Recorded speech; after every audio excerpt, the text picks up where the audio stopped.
How many of you guys have tried to lead a woman and initially she had no problem with it? However, later on in the relationship, she started to call you controlling and insecure when you were trying to lead her, and she openly rebelled against you. Too many men to count have been in that exact situation with a modern woman, whether it's a romantic relationship or a family member, and damn near all of them switched at some particular point and decided they wanted to go off and do their own thing. These women who said they wanted you to lead end up resenting you for leading and took it up on themselves to lead their lives to self-destruction. Then when it doesn't work out like how they thought it would, they come running back to you to save them. Those are the predictable steps of most modern women living in the West who claim that men aren't leading. The truth is, men of means have no problem leading, but it's the women who are the ones that have the problem being under the control and guidance of a man.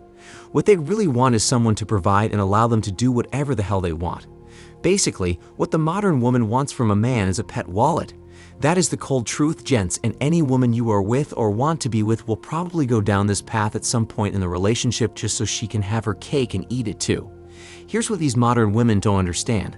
Suppose a man is paying the majority of the bills in his household and the relationship isn't 50-50. In that case, he should automatically have authority over his woman because he who has the money has the power. But no, these modern XX believe you are supposed to pay all the bills and still allow her to have the freedom to do whatever she wants, even if it puts what you're building in jeopardy. Looking at open marriages as a framework to break down this point, most women will be on the rooster carousel in these streets for years, living their best life as empowered and sexually liberated womanists. Then when they are close to hitting the wall, something in them snaps and tells them to go and find a man to settle down with and create babies as soon as possible, which I call baby rabies. What she'll do is the guy that has his life somewhat put together that she didn't really like, she'll decide to give that guy a chance. See, before, when she still looked good and had her pick of top-tier men, the guy she's contemplating giving a chance now that she's entering her decline was in the background of her life, like those background apps on your smartphone that you sometimes put in the ignore list. But now that she's getting desperate to find any man to wife her up, she decided to quote-unquote settle for the guy who she knows has the stability that she wants and serves a good purpose of providing. This is where things will get interesting, and many men don't see it coming. To get what she wants, she will bait and allow that man to lead and have power over her to get him to propose and marry her. And if he does give her what she wants and put seed in her belly and all that, when she secures the investment and gets bored of the marriage, she'll want to go back to the streets to relive her wild sexual escapades. But she has a good thing going, and she likes having her pet wallet husband around. So this is where the switch happens, and she starts to wriggle out of the man's leadership and downplay his masculinity. So she decides to convince her husband to enter an open relationship and switch the terms of the relationship from monogamy to polyamory. That is what we call, she only wants your masculinity and leadership on her terms because she only wants the man to lead up to a point, then she'll want to do her own thing after getting what she wants. Very selfish behavior. And let's say in our previous example, her husband refused and held his ground. She would cheat behind his back or buy her time until she divorce grapes him to kingdom come to get alimony and child support. So regardless of what happens, she comes out smelling like roses with cash and prizes at the man's expense. This is the modern woman that you guys are looking to be with for a lifetime without knowing this is how they think and operate. They do not want a man to tell them what to do and exert his dominance, but these women expect the man to still provide and protect while they disobey his orders and do what they want to do at the end of the day. Tap the like button for me, guys, if you guys are starting to understand the mindset of the modern woman. Let me give you another example that most of you can relate to so you understand that this is the new normal for modern women in relationships. In today's media and society, it is portrayed that doing any act of service for a man is considered slavery for the modern woman. So much so that in the popular song WAP, they specifically took shots at doing household chores but still got the man to get them what they wanted, which was the ring. Now, if you look at the average lemming modern XX, they don't want to do any housework like washing, cooking, and cleaning.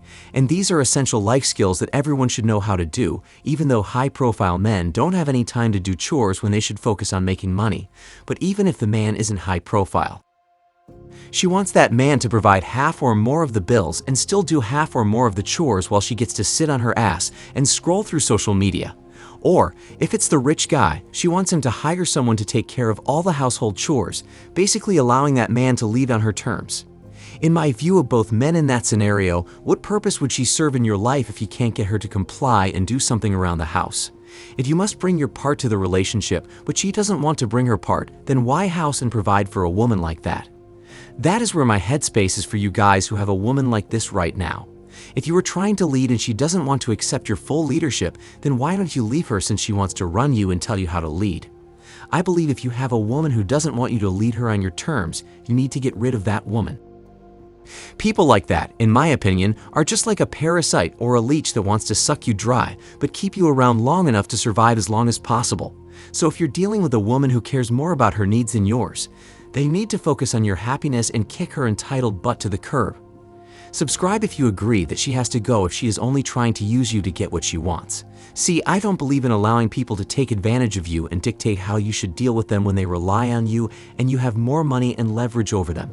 That makes zero sense in any world. Would you respect your boss if the employees who depend on the boss to eat and survive was the one who told the boss how to lead and they could do whatever they wanted?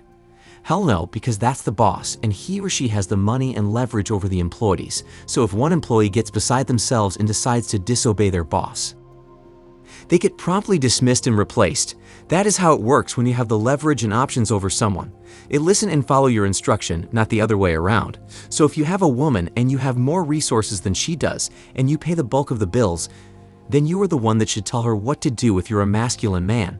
Her input on telling you how to lead should never even be a discussion, let alone a consideration. This is why marriage is BS, because if you try to exert your dominance and masculinity over your wife and she doesn't like it, she can pull the plug based on irreconcilable differences and destroy your life just like that.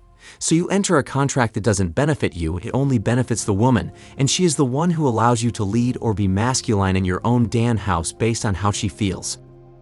F that, I'm never taking that deal and getting married when I have to walk on eggshells in a house that I'm paying most, if not all of the money for.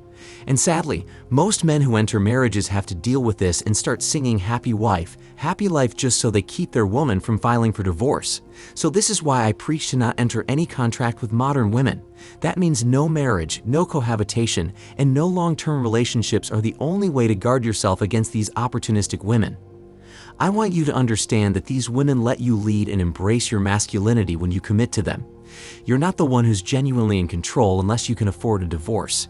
If you can't and where you live gives more power to the women, which is damn near everywhere in the West, then understand that she is the one who runs the show when you enter a marriage contract. All she is doing is allowing you to lead her for whatever reason, and if she decides she's done with doing what you say, you'll realize pretty fast how powerless you are if you can't afford a divorce and she gets primary custody of the kids. These systems were put in place to work against men in every way, so why give your woman the ability to screw you over because she doesn't want to comply? Share the video with a man that needs to hear this message so he understands how powerless men become in contractual relationships. The last thing we can look at is the women in your family that want to do their thing without following your lead but have you open your wallet. If you have any, your daughter will more often than not rebel against you at some point in her teenage years. She will decide that she knows what's best for her, and your leadership and decision-making will no longer be wanted or tolerated. So she will go out in the world and fail, fumble her way through life, come back with egg on her face, and expect you to save her and clean up the wreck and carnage she left behind. To that, I advise you to tell your daughter in that scenario to F off and not try to save her. When women decide they no longer need you and they can make it on their own, you must let them fail and learn a lesson. It is not your job to clean up people's F-ups. If they mess up, I can understand that, but an F-up like getting knocked up for a bum? Hell no. Let her suffer and learn a lesson because she gave you the middle finger and disobeyed your orders, bringing her to where she is. So keep your veins cold and let her face the consequences. That's what I believe in. Who can't hear must feel. And all these examples I've gone over have happened to countless men around the world. So you have to understand what time these modern women are on and adjust yourself accordingly. They don't want you to lead and be masculine, and that sucks, but we aren't going to commit or give them what they want either. End of discussion. To support the channel, the links to our Cash App and PayPal are in the description box below. If you want to send us any personal stories about women, your success, or an article you would like us to cover, then our email is also in the description box. One takeaway from today's video is if you commit to a woman, then she will decide whether or not she allows you to lead and dictate how you will lead her, which puts you in a weaker position. And if you want to know what happens when women control men, then click the video on the screen right now to learn more.